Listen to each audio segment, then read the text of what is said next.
Mitä? Täitäkö? Minulla ei ole ikinä ollut täitä ja eihän meillä alkemisteillä mitään täitä voi olla. Miten meillä voisi olla? Mistä niitä olisi tullut päähäni? No, otetaan silti varalta täiharja käteen ja katsotaan mitä siihen tarttuu.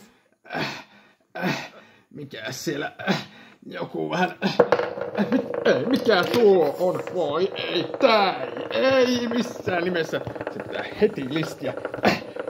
Mikä siellä? Tuolla sekin täi. Näin ne täit hävitetään. Ei se kuulu vieläkään.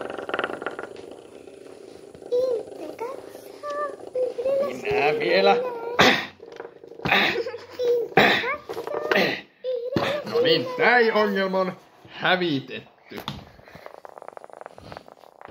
Inte, oletko sinä ollut jossakin päiväkodissa? Inte kävi päivän kodissa.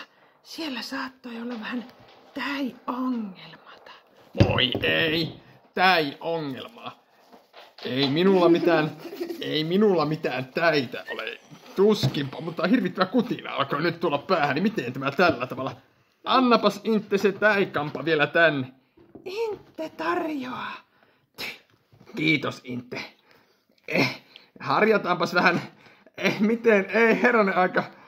Mitäs? Pöytä on täynnä täitä. Apua. Ei. Tämä on aivan kamala tilanne. Miten niitä nyt näin paljon? Inte. Tämä on kyllä nyt sinun vikasi, kun kävit siellä päiväkodissa. Ei auta, kun tappaa niistä kaikki.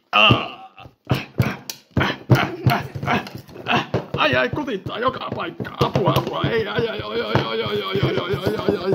Hammatkaa sitä, että ei tärpättiä ja vähän äkkiä tai muuten.